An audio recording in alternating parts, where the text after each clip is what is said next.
नमस्कार, आप देख रहे हैं खबर भारत और मैं हूं आपके साथ नैन्सी शर्मा। खबरों की शुरुआत से पहले एक नजर डालते हैं अभी तक की हेडलाइंस पर।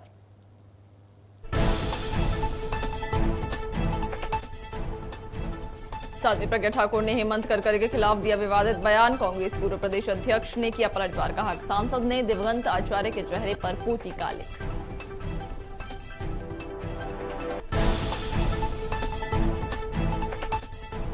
बैरसिया के बीच बाजार में लोगों के बीच जमकर हुई मारपीट। 800 रुपए को लेकर दो पक्षों में हुआ विवाद। पुलिस ने मामला शांत कराते हुए दोनों पक्षों पर की एफआईआर।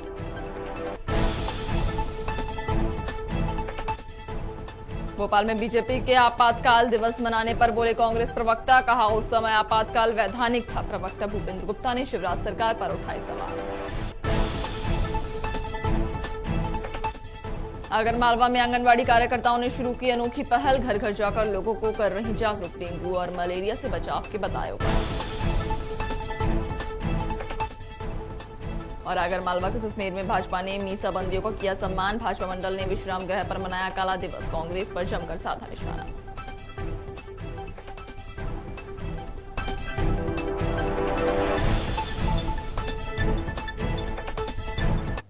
और अब खबरें विस्तार से। भोपाल सांसद साध्वी प्रज्ञा ठाकुर ने हेमंत करकरे पर एक बार फिर विवादित बयान दिया है। बता दें कि लोकसभा सांसद ने सीहोर में कहा, जो सच्चे देशभक्त हैं वो हेमंत करकरे को देशभक्त नहीं मानते। साध्वी के इस बयान पर पलटवार करते हुए कांग्रेस के पूर्व प्रदेश अध्यक्ष अरुण यादव ने ट्वीट कर लिखा कि जिस प्रज्ञा सिंह ने अपने कर्मों आचरणों से भगवा वस्त्र, वास्तविक हिंदुत्व और राष्ट्र धर्म को कलंकित कर दिया है, उन्होंने आज शिक्षित कहने वाले दिवंगत आचार्य के चेहरे पर भी कालिक पोत दी। यही नहीं, अरुण यादव ने भाजपा और प्रधानमंत्री मोदी पर भी कई सवाल उठाए। 1975 में और एक इमरजेंसी जैसी अवस्था बनी थी 2008 में, जिस दिन मालेगांव ब्लास्ट में साध्वी प्रज्ञा सिंह ठाकुर को अंदर किया गया था। मैंने स्वयं उस चीज को झेला भी है, देखा भी है और सुना भी है। और हमारे लोग, मेरे आचार्य जी जिन्होंने मुझे पढ़ाया कक्षा 8वीं में, उनकी उस हेमंत करकरे ने, जिसको लोग देशभक्त कहते हैं, वहां के लोग थकते नहीं है, पर वास्तव में जो देशभक्त हैं वो उसको देशभक्त नहीं कहते हैं। उन्होंने हमें कक्षा 8वीं में पढ़ाने वाले आचार्य जी और शिक्षक को उनकी उंगलियां तोड़ दी 1975 में और एक इमरजेंसी जैसी अवस्था बनी थी 2008 में। राजधानी के बैरसिया के बीच बाजार में लोगों के बीच जमकर मारपीट हुई। बता दें कि महज 800 रुपए को लेकर दो पक्षों में विवाद हुआ था। विवाद इतना बढ़ गया कि नौबत हाथापाई तक आ गई। बताया जाता है कि कोऑपरेटिव बैंक के सामने गुनगा और करोदिया के लोगों के बीच जमकर मारपीट हुई। वहीं घटना की जानकारी लगते ही पुलिस मौके पर पहुंची और मामला शांत कराते हुए दोनों पक्षों के खिलाफ मामला दर्ज कर लिया है। कल गुनगा थाने में एक मारपीट का केस, दो मारपीट के केस दर्ज हुए हैं, जिसमें 800 रुपये की उधारी को लेकर झगड़ा हुआ था और दोनों पक्षों के खिलाफ मुकदमे दर्ज किए गए हैं और कार्रवाई की गई है। किस तरह का मुकदमा दर्ज किया है? मारपीट का जो मुकदमा होता है, जो सामान्य धाराएं लगती है 294, 323, 506 की, उन धाराओं के तहत प्रकरण पंजीकृत हुआ। उन पर क्या कार्रवाई की गई है? प्रथम सूचना पत्र हुई है, गिरफ्तारी हुई है, जमात में छोड़े गए हैं और प्रतिबंधात्मक कार्रवाई की गई है। बीजेपी के द्वारा मनाए जा रहे आपातकाल दिवस पर कांग्रेस प्रवक्ता भूपेंद्र गुप्ता ने कहा कि ये अघोषित आपातकाल है। उस समय जो आपातकाल लागू हुआ वो वैधानिक था, संविधान में उसकी व्यवस्था थी, लेकिन आज ये असंवैधानिक है। उन्होंने ये भी कहा कि आशा कार्यकर्ताओं को 2000 रुपए प्रति महीने के वेतनमान पर 24 घंटे काम करना पड़ता रहा है और मनरेगा में 193 रुपए प्रतिदिन की आज मजदूरी है। मनरेगा में काम करने वाले लोगों को आज मजदूरों के बराबर मेहनताना भी नहीं मिल रहा।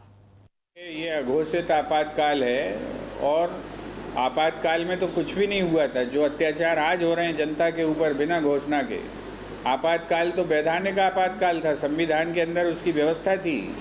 ये तो बिना संवैधानिक व्यवस्था के आज 17,000 से ज़्यादा जो है पत्रकारों की नौकरियां खा गए। आप कहाँ हैं? इस तानाशाही में यही चलेगा क्या? वो बेचारी जो है 2000 रुपये में नौकरी करें, 2000 रुपये में 24 घंटे सेवाएं दें। मनरेगा की 193 रुपये प्रतिदिन की आज मजदूरी है। आप मनरेगा की मजदूर जैसा भी पैसा नहीं दे रहे, उसको मजदूर भी नहीं मान रहे हो। ये सरकार के शोषण करेगी ऐसे, और इस शोषण के विरोध होना चाहिए, बिल्कुल होना चाहिए। और उनने विरोध किया है। आज भले ये सरकार उन्हें सता ले, कल हम सरकार में आएंगे तो हम उनकी रक्षा करेंगे और उनके साथ न्याय का होगा।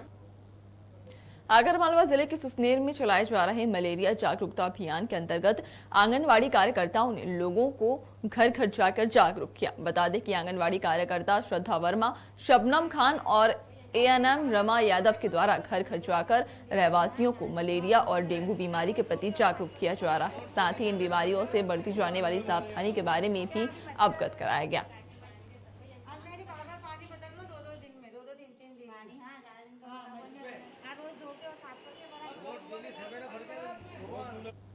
आगरमालवा जिले के सुसनेर में भाजपा मंडल ने विश्राम गृह पर काला दिवस मनाते हुए मीसा बंदियों का सम्मान किया। बता दें कि 26 जून 1975 को तत्कालीन प्रधानमंत्री इंदिरा गांधी ने एक काला कानून लागू कर देश के सभी विपक्षी पार्टी के नेताओं को जेल में बंद कर दिया था।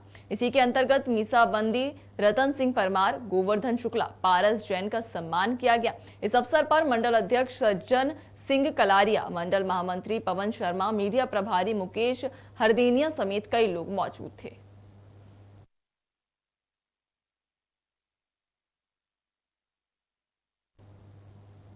नरसिंहगढ़ और बोड़ा में वैक्सीनेशन के महाअभियान का आयोजन हुआ। इस दौरान लोगों की भारी भीड़ भी देखने को मिली।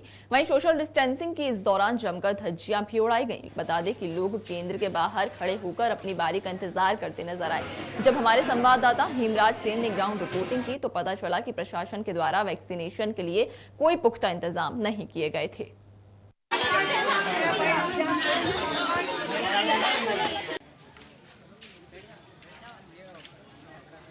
की हम बात कर रहे हैं, यहाँ पर लोग कितनी तादाद में, यहाँ पर आप देख सकते हैं भीड़ कितनी भयंकर भीड़ हो रही है। लोग कितनी तादाद में यहाँ पर वैक्सीन लगवाने के लिए आ रहे हैं। और बात करेंगे हम यहाँ पर प्रशासनिक, अभी तक देखेंगे कितने टोकन नंबर चल रहे हैं। आपका कितना नंबर है?